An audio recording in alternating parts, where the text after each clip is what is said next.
Good evening. I'm Alonzo Durali. Please welcome director Brian. Woo!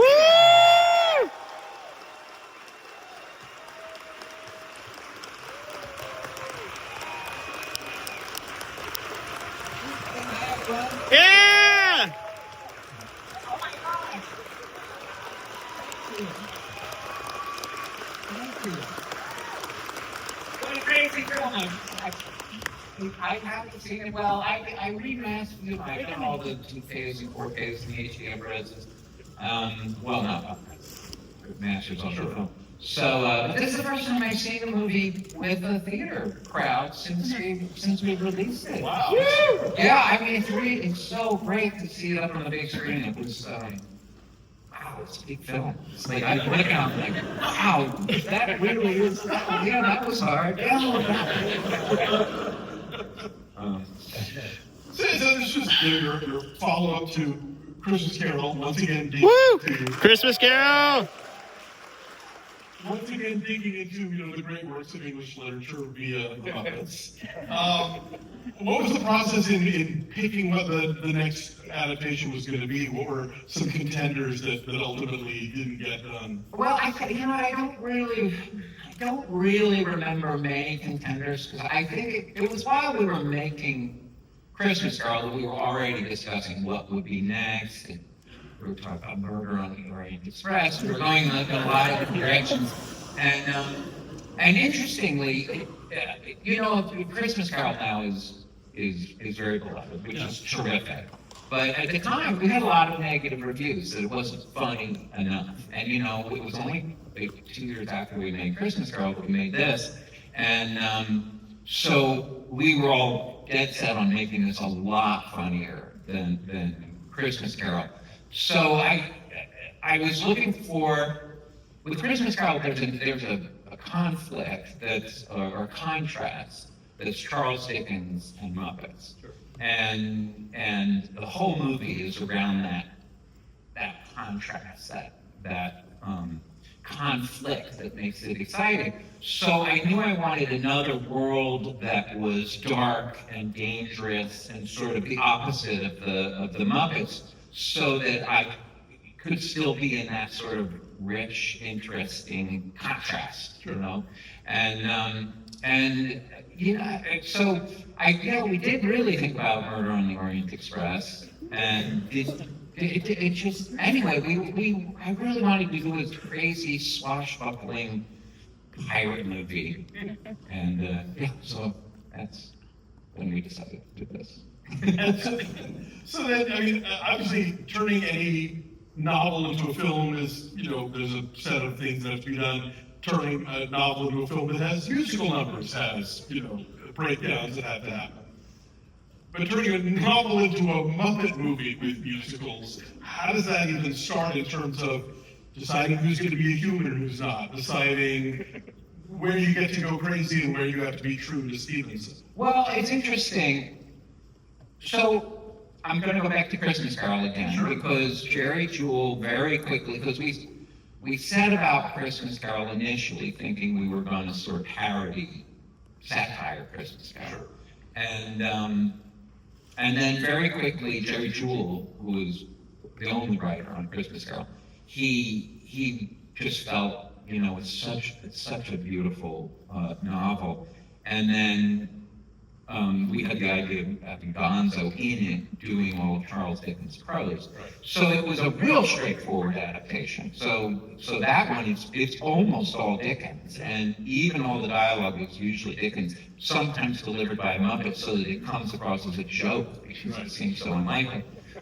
With this one it was different because we knew that we wanted it really funny, and B, the biggest problem was Robert Louis Stevenson wrote a novel about a boy coming of age, and the critical scene in the third act is Jim Hawkins climbing up to the crow's nest with a musket and shooting a pirate in the face who thinks he doesn't have the guts to shoot him because he's just a kid, and then watching as the pirate dies slowly over a half an hour on the deck.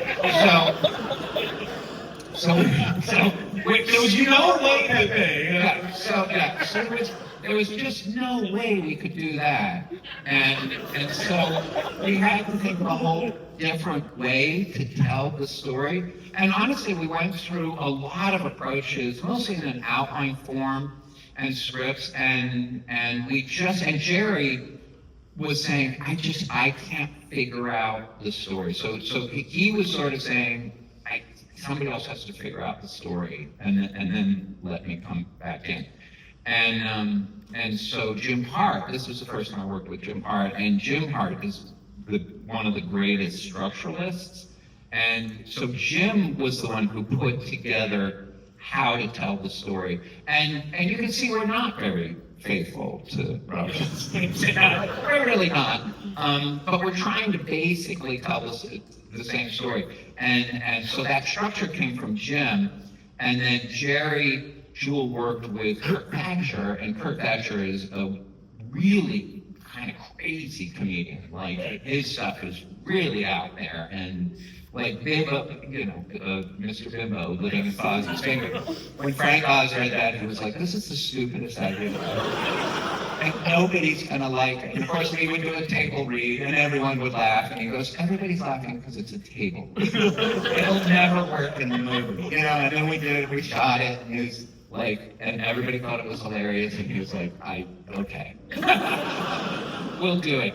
But this one, so there was a big effort to make this one much more of a comedy than Christmas Carol. Christmas Carol really is a drama. Sure. And that was like our secret was like, don't tell Disney we're making a drama. And their notes would always come back, could be funnier. And then they'd see the rushes, and it could be brighter. Drama. So, but this one we really did set out to make it funny and entertaining. And scene for scene, it's really a feast, this movie. And it's really hard. It's big. It's significantly bigger budget, longer shooting schedule than Christmas Carol, because it's 3 movies. There's one movie that's in England, right, Bristol, and then there's one movie that's on the high seas, and puppets and water don't go well together. And then it's a whole movie on a Caribbean island. And I had to pull all of this cast with me because eventually they were going to have to separate it into 3 groups that were still pretty sizable. So it forced the whole movie to carry a much bigger cast than any of the other Muppet movies. So that's it. So it became just a much bigger, more complicated movie. But boy, I enjoyed watching it just now. I really did. Enough years had gone by. I was like, I really feel good about it.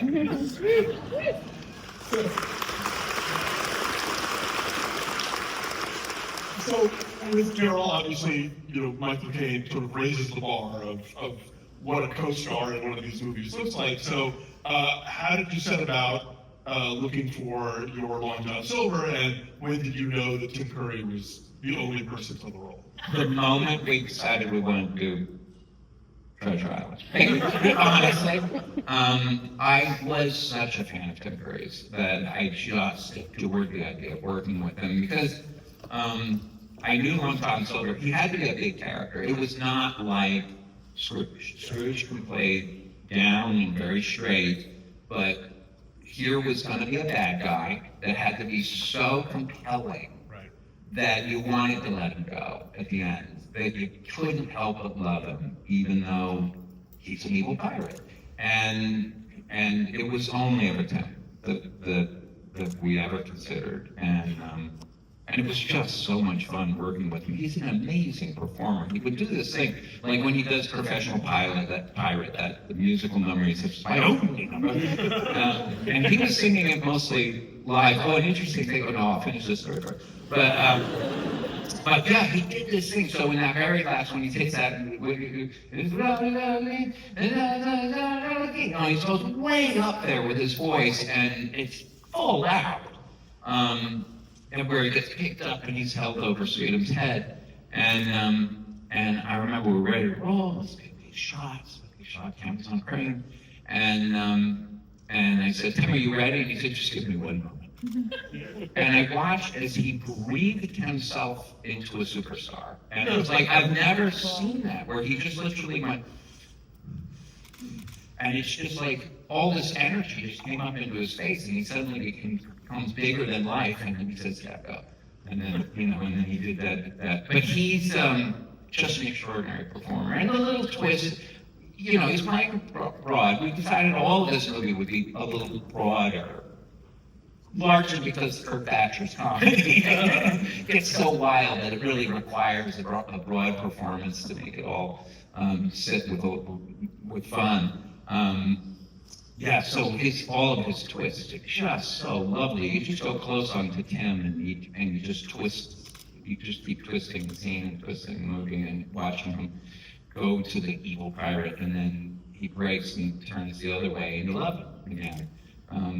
That was great. Oh, but on music, I was going to say, so Kevin Bishop, when we hired him, he came in and I don't know how old he was, 13 probably, and he recorded that song once, kind of.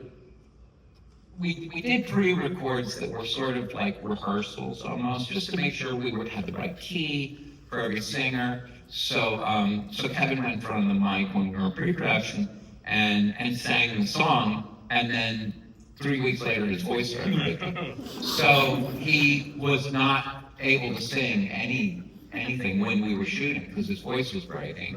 And all of his singing came from that track that he laid down before we started shooting. And it sounds great. Did it go from like tenor to bass, or? No, he just had that thing. When a kid's voice starts breaking, they also then can't hit notes that they can hear in their head. And so he just couldn't sing it. I mean, I guess we could have tried to record it in a different key, but honestly, he was struggling just hitting notes. I remember Jim Hart saying at the time that for him, the biggest adjustment of working with the Muppets for the first time was being given notes like Kermit would never say that.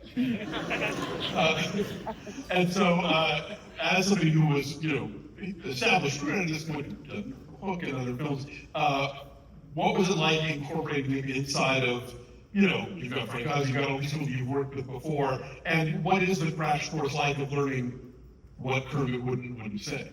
Well, I'm not a big fan of people saying that because I think characters need to sometimes do something on the spec. I think that's what is exciting. And I think if you go too far down the hole of that character wouldn't do that and that character, before you know it, the character's only ever going to do what it's done different in other movies. So, and honestly, I mean, Jim was really, he wrote for the story. He was story structure. And then the script went to Jerry Jewell and Kirk Thatcher. And really the dialogue came out of those guys. What was your question? How do you decide what they can and can't do? I mean, for me, it's like I know them. I love this way of working with the Muppets where they become an ensemble of performers. And their backstory. The great thing about this movie and Christmas Carol is they're not doing things that they've done before. It's not Piggy's jealous always and Kermit can't commit and Fozzie's scared that he's not funny and gone. So, what you can do once you cast them in other roles is all of that stuff becomes the depth of their characters, and all of those relationships go into the subtext so that you can have really delightful moments like when Piggy comes and she sees him and then she hits him. It's like you know what kind of a thing that means to happen in the past. So I loved working with that. So I guess I know the characters, and Jerry certainly knew the characters. I've always, I think there's a way of looking at these two films that, the Muppet Show is set entirely inside their theater, and this is sort of their summer stock or whatever. Like we're seeing them, not just doing a vaudeville thing where it's a series of acts, but they're all doing this show as themselves, but playing the character. Yeah. And we do break the fourth wall in this one quite a few times, and we let the rats, of course, the whole drag. That's the whole thing is a fourth wall breaker. Yeah, I think in this one we're breaking the fourth wall probably 10, 12, 15 times even, and in Christmas Carol probably only 2 or 3 times.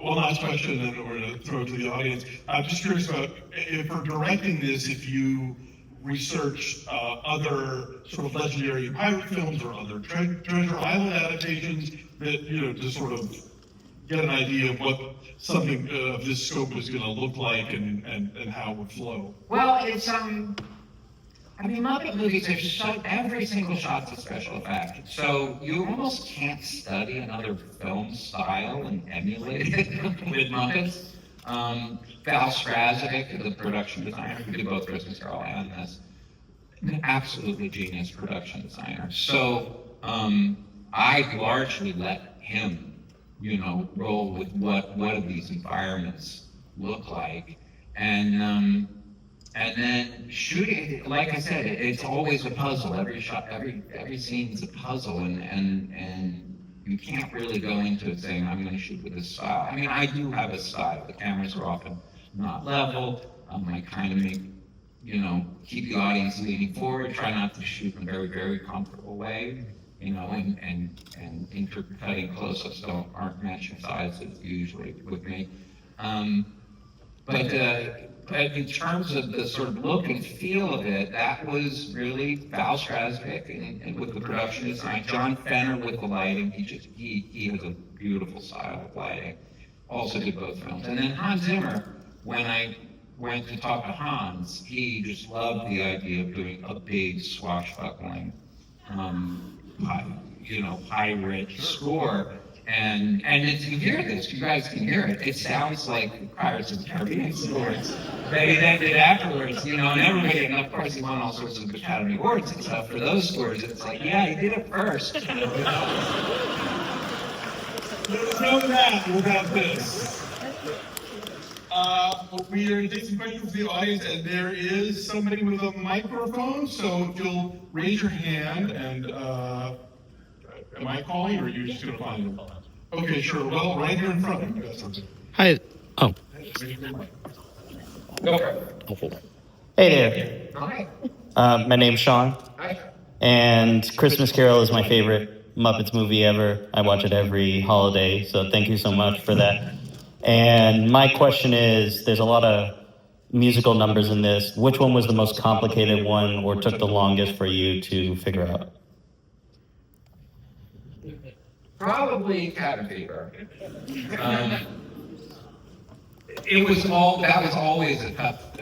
That was just a tough scene in concept because it literally happens in a moment where the story is dragging. And we all knew the story is going to be dragging right there, so we came up with as zany a musical number as we could to just sort of get the audience sitting forward again, and then we could launch into the back third of the movie. That one was pretty hard, because shooting on that boat was pretty hard. It was, there's puppets going down through the floor everywhere that you see a puppet, and then there is floor everywhere you see an actor. So that was probably the most complicated. Yeah, and Professional Pirate was pretty complicated, but Tim is so good. I mean, it was really just make sure we see Tim. It's going to be great. But I think, Cabin Fever was the toughest. And conceptually, it's so weird. I mean, you can see it, you turn off the sun. You get 20 seconds into the song, you turn the sun off. Kermit and Piggy singing upside down is kind of this movie's Kermit on a bicycle. Well, kind of. I mean, for me, the Kermit on the bicycle moments in this are 3. One is them singing upside down. Obviously, that actually didn't take very long to shoot, really, because they were stuck there. There's no choreography or anything. But but hanging them upside down was just a really unique way to do a love ballad. I had just come off of Christmas Carol where Jeffrey Katzenberg said, cut the ballad from the theatrical release. You can have it in video release because kids get really antsy and love ballads. And he's absolutely right. I sat in the test screenings of Christmas Carol, and I watched all the kids suddenly start walking up and down the aisles, you know, during the love song. So I knew I wanted to do a love ballad in such a way that it couldn't possibly be boring. So that was why we hung them upside down with the rope about to burn through, so that it would stay in the movie. So that was one. So the other two are Kermit sword fighting and him jumping and flipping along, and that was, you know, this was Christmas Carol. We had a handful of digital effects and maybe 5. This one we have maybe 20. This is all really before digital effects were coming in, and primarily there were still opticals, and you couldn't do that stuff with Kermit with opticals. So I was doing it with this brand new digital technology, and trying to figure all of that out, the sword fight and fighting and then losing the sword. And so that was, so the sword fighting's Kermit, that's one. Hanging Upside Down, Love Ballad, that was one. And then the other one was, and I called Hans Zimmer and I said, so Piggy has this entrance, and it needs to be the biggest crescendo you've ever written. It just has to start at like 10, and then it has to go to like 25. And Hans wrote it, and it just keeps building and building and building. And it was so delightful. So I was like, I'm going to try to make the greatest film entrance for any star ever. And then I was like, we're going to get an elephant. We're going to get an elephant. We're going to get a real elephant. And it's going to be walking around, and the puppeteers around the elephant. And I'm sure it wouldn't pass today's safety standards. But actually, when I came on set to shoot that scene, so the elephant was walking, it was a big circle through all the rocks and stuff. And I walked on set, and the elephant was walking in a circle. And so I was introduced to the elephant trainer, and he introduced me to Pearl, and it was Pearl, the elephant. And I said, well, you don't have to have her, she doesn't have to just keep walking. And he said, oh, yes, she does. And he said, otherwise she'll leave. You know what is that? He said, she'll have this entire set on the ground. Everything will be on the ground. I was like, oh, good. Yeah, keep walking.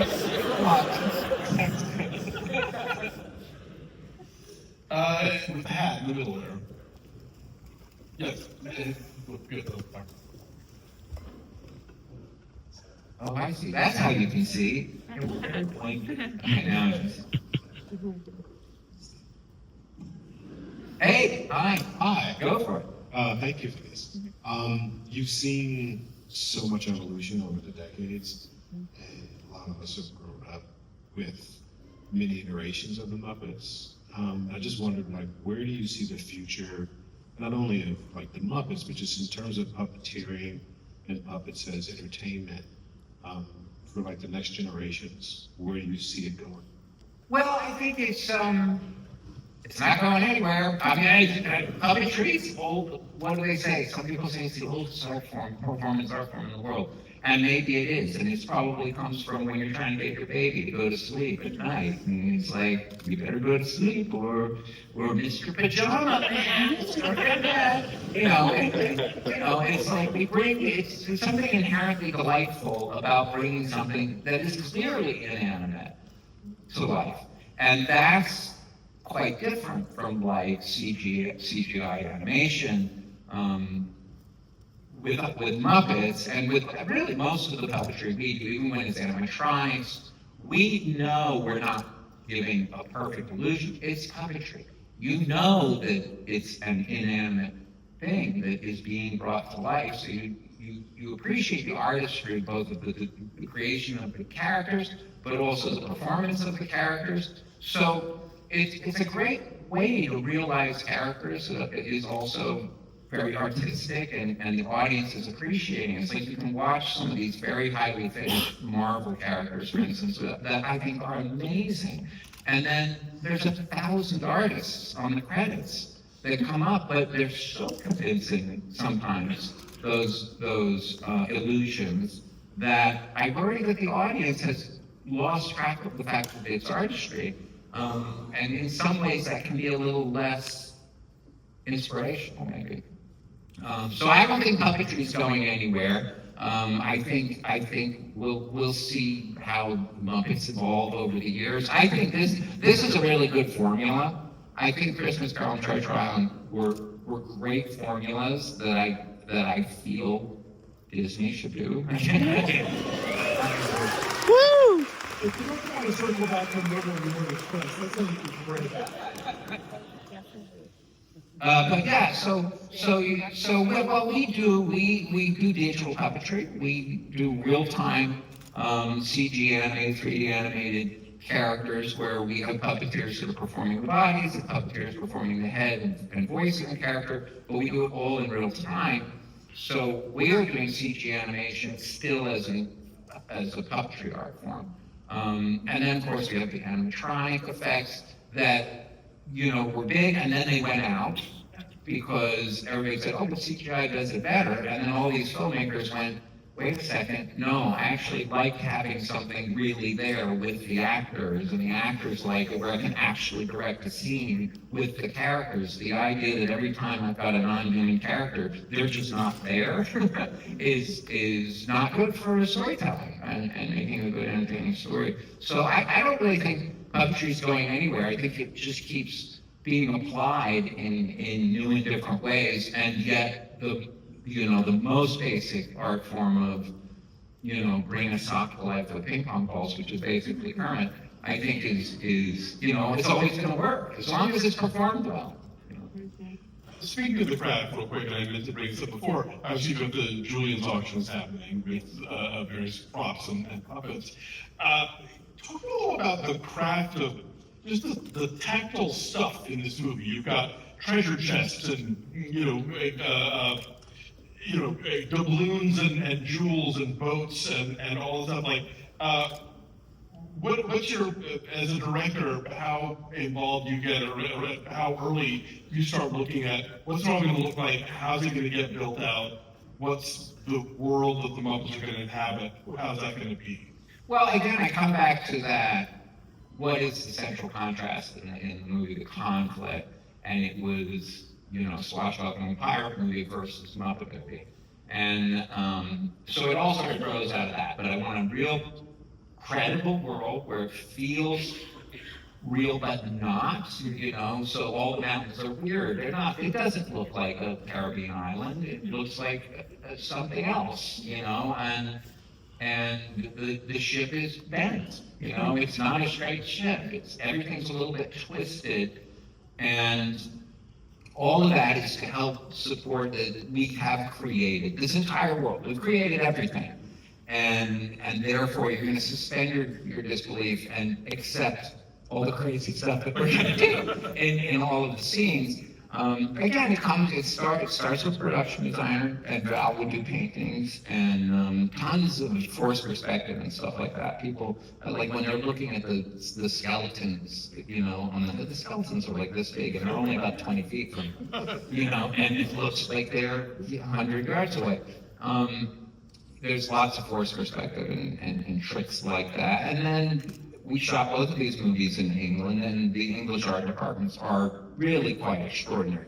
And they almost overdo it. So they come in and they know exactly what period Lewis Stevenson, planned, set the book, and so they're going to come in with stuff, and they're going to be super authentic. And then I have to start twisting them a little bit. Yeah. Let's see. Yes, right here. Hang on, we'll get a microphone. Sorry.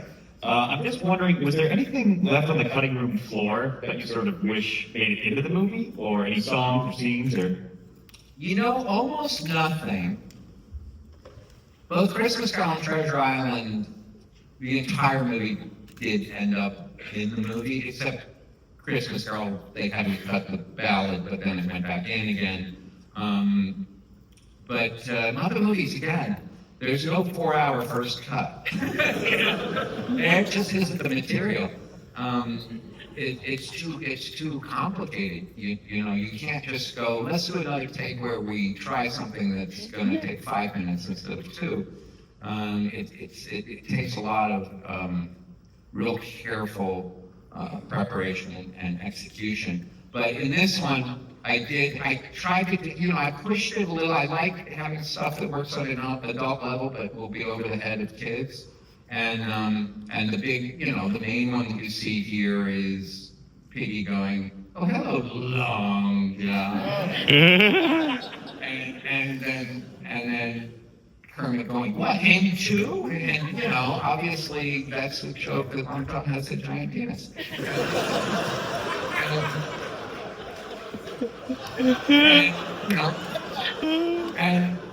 And Disney let that one slide.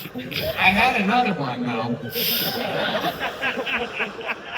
That Disney couldn't let it slide because, well, I'll tell you what happened. So I'm in a test screening, and it's when Polly is telling Clueless to give Long John Silver the spot.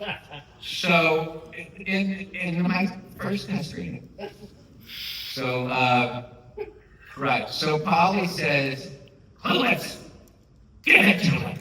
And Clueless looks at Long John and says to him, "But I'm not even attracted to it." No, give him the spot. And so we're in this test screening, and Clueless says, "But I'm not even attracted to him." And my mother, who's sitting about 10 feet from me and about 5 feet from Jeffrey Kassenberg, goes, "No, you can't do that."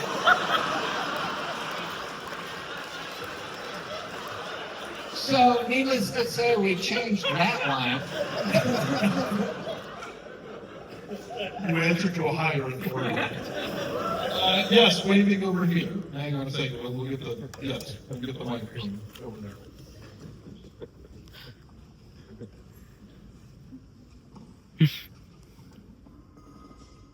And if anything, stuff ended up going into the movie, like the rats going down to get the treasure.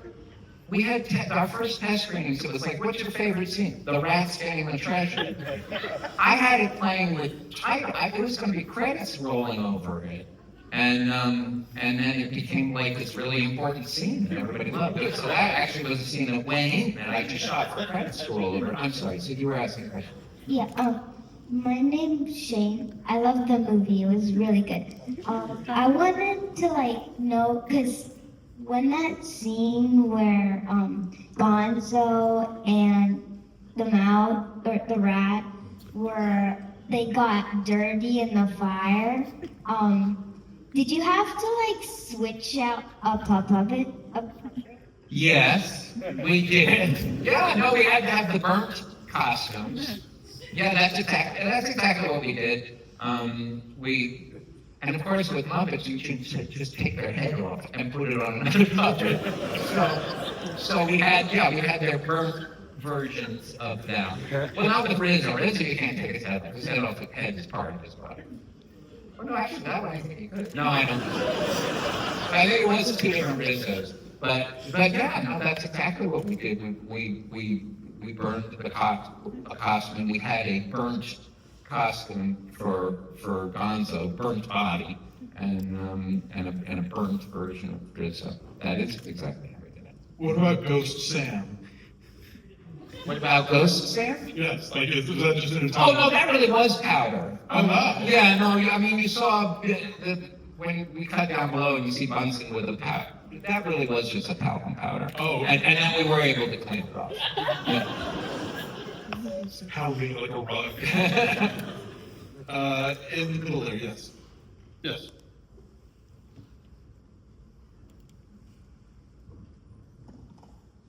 All right.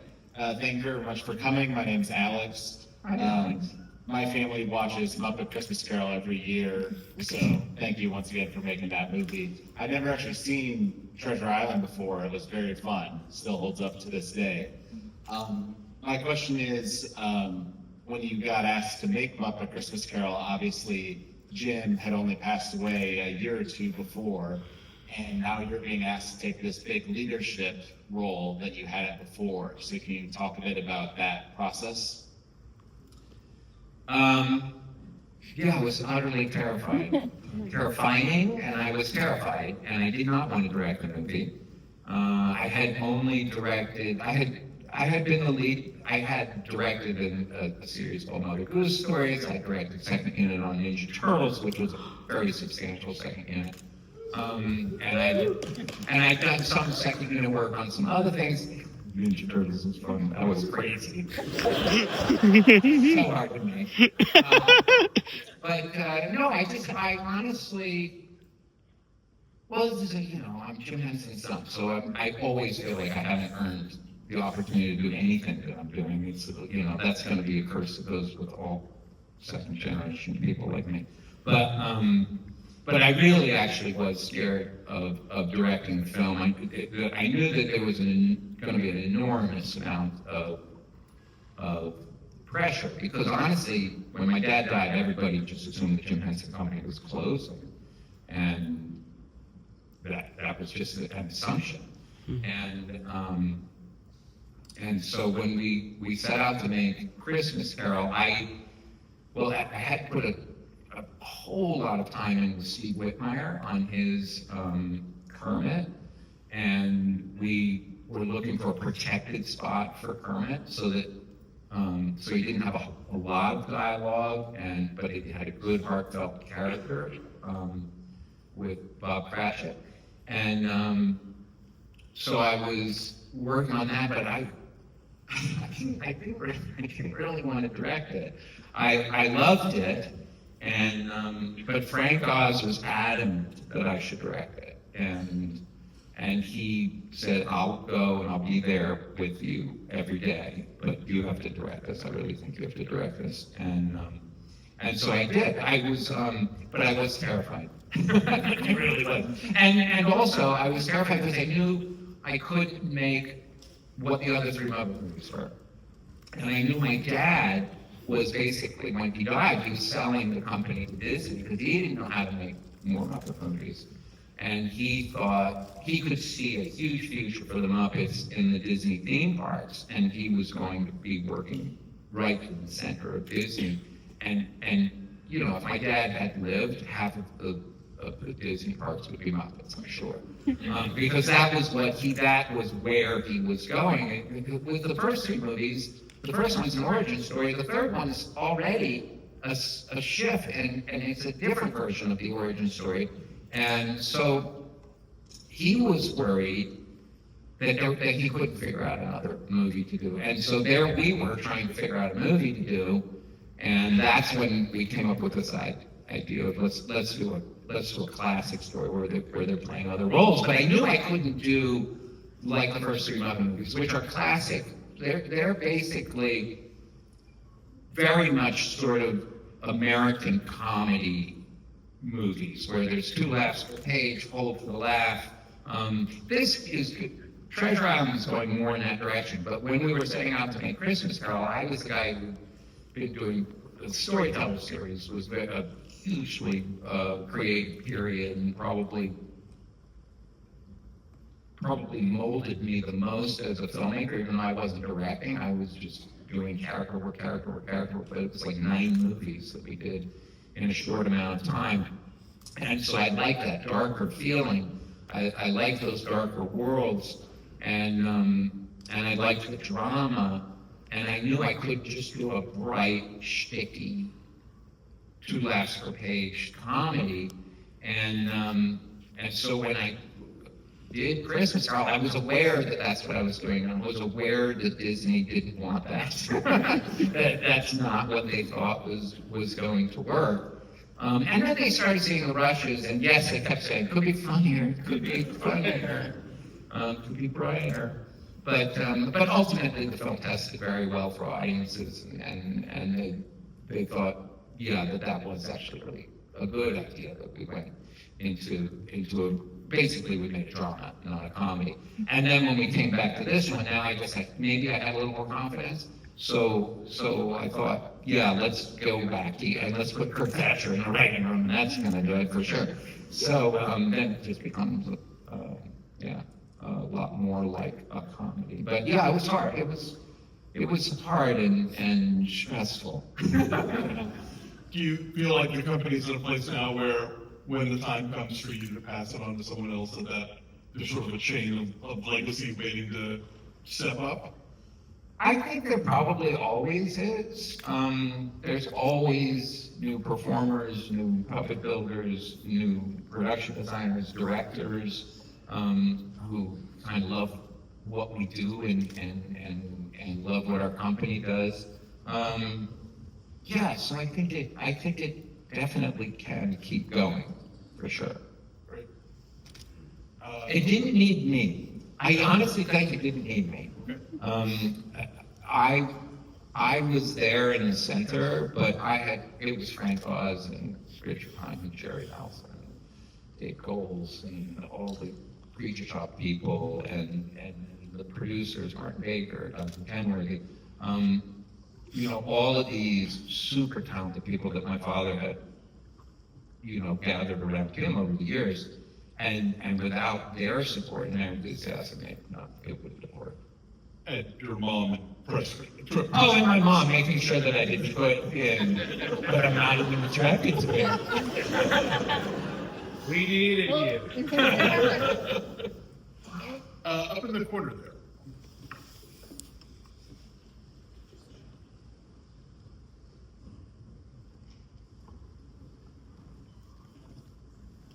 Hi. Hi. First of all, I really love the movie so much. Great Muppet Caper is probably like my favorite of the movies. Okay. Hugely fan. So I noticed when you were like talking about like possible movies, Murder of the Orient Express was one of them. And I remember seeing Muppets Tonight, which is one of my favorite of the Muppets like TV shows of all time, which it was the, Yeah, thanks. You know what? I watched it all again recently, and I was like, wow, we really did do a good show. It's such a shame we could only do one season, but unfortunately, that was Thank God It's Friday, TGIF on ABC, and the ratings were going down, down, down, and that's when we were on. And but I think it was a great show, and you know what, the ABC folks always loved it, but yeah, it just didn't do well enough. I wish we could have done more seasons. Sorry, you had a question. No, you're good. I think one of my favorite sketches was Murder on the Disoriented Express. I remember seeing that with like Jason Alexander, and that was probably just one of the funniest things ever. And I noticed there was like more of those like parody sketches, like going into movies like Independence Day, like more than there were in the original Muppet Show. What was that like? Like kind of getting to get more into like those movies, because that was a side of the Muppets. I mean, I'd seen them with Sesame with Monster Piece Theater, which was also awesome, but I'd never seen them in the core Muppets before. Like, what was that like? Well, we were out of the theater, so we weren't sort of confined to because even though in the Muppet Show, some of those musical scenes and stuff, obviously that's not a stage, but it is basically all proscenium, the Muppet Show, and it's always trying to keep alive the idea of, we're putting on a stage show. We go backstage and go on stage. And with Muppets Tonight, it's a TV studio, and yes, they're going on camera, but we just felt like now we can do kind of anything that you could see on TV. You see movies on TV, we can do movie parodies. You can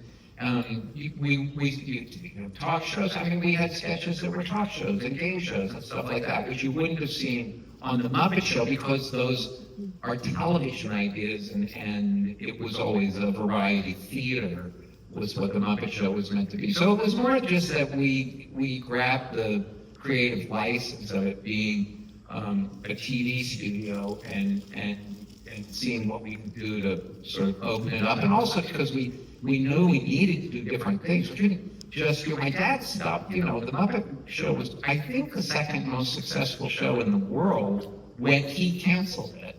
And that's just unheard of that a producer would do that. But he was worried after 5 seasons that he was going to start repeating himself because he felt like the box that he was creating inside was full. And so we needed a whole new box. And so that we were creating in a different way that we could start filling that box. So yeah, part of it was we kind of wanted to have a similar energy to the Muppet Show, but also something that was new and different. So before we wrap up, the film turns 30 next year. Holy cow. Any plans to, I don't know, put it back in theaters or It looks so good on the screen, and Christmas Carol does get an opportunity to get back on the screen often because it's a Christmas movie and theaters like to stunt it in. And so, over the years I've seen Christmas Carol in theaters quite a bit, but this one, it really does, it really plays nicely in a big theater. I don't know exactly, I mean, Disney managed the Muppet assets. So my guess is they will do something. They were certainly pushing Christmas Carol for its 30th. Sure. So. And anything coming up we should be on the lookout for? Oh, I can't talk about anything. No, I can't. It's only when you've shot it. Well, no, it depends, I guess, on what type of project. I have a lot of things in development. The company has a lot of things in development. Fraggle Rock's got new stuff that's exciting. But in terms of things that we can talk about that we're working on now, there's not a lot that I can talk about. Well, we'll keep an eye out in any event. Thank you all for coming. Thank you.